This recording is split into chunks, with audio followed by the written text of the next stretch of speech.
আপনারা জানেন যারা নিষিদ্ধ করার চেষ্টা করেছিল তারাই আজ নিষিদ্ধ হয়ে গেছে, থাকতে বাধ্য হয়েছে। উপস্থিত ভাইরা, আপনারা জানেন সে 28 অক্টোবর নির্যাতিত করেছিল এই বাংলাদেশ ইসলামী ছাত্র শিবিরকে, হত্যা করেছিল অন্যায় ভাবে, তারপরে নির্যাতিত করেছিল সেই শাপলা চত্বরে, নির্যাতিত করেছিল, হত্যা করেছে পিলখানার 54 জন অফিসারকে। উপস্থিতি ভাইরা জানেন, কিন্তু আমাদের ছাত্র ভাইদের মধ্য দিয়ে গত 24 জুলাই মাসের গণঅভ্যুত্থানের মধ্য দিয়ে আমরা বাংলাদেশকে স্বাধীন করতে, আবারও স্বাধীন করতে আমরা পেরেছি, সফলতা অর্জন করেছি। প্রিয় উপস্থিতি ভাইরা, আমি বর্তমান সরকারকে বলতে চাই, আপনি 24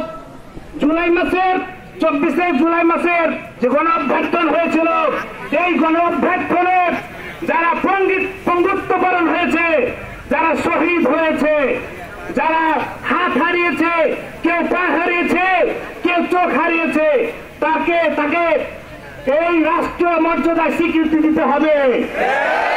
প্রিয় উপস্থিত ভাইরা, আপনারা জানেন যারাকে নির্যাতিত করেছেন আমাদের রংপুরের বিশ্ববিদ্যালয়ের ছাত্র আবু সাইদ ভাইকে খুব কাছ থেকে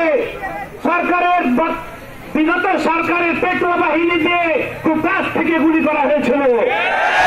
প্রিয় ভাইরা, আবু সাইদ মুগ্ধ, ওয়াসিম ভাই সহ এবং আমাদের রাজশাহীর আবু রাইহান ভাই সহ দ্রুত বিচার ব্যবস্থা করতে হবে।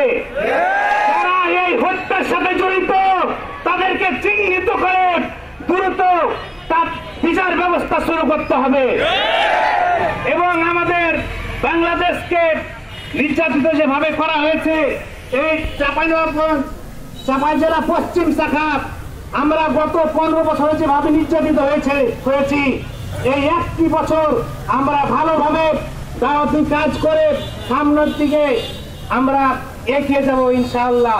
এই বলে আমি আমার কথা শেষ করছি। ওয়া মা তাওফীক ইল্লা বিল্লাহ। আসসালামু আলাইকুম ওয়া রাহমাতুল্লাহ।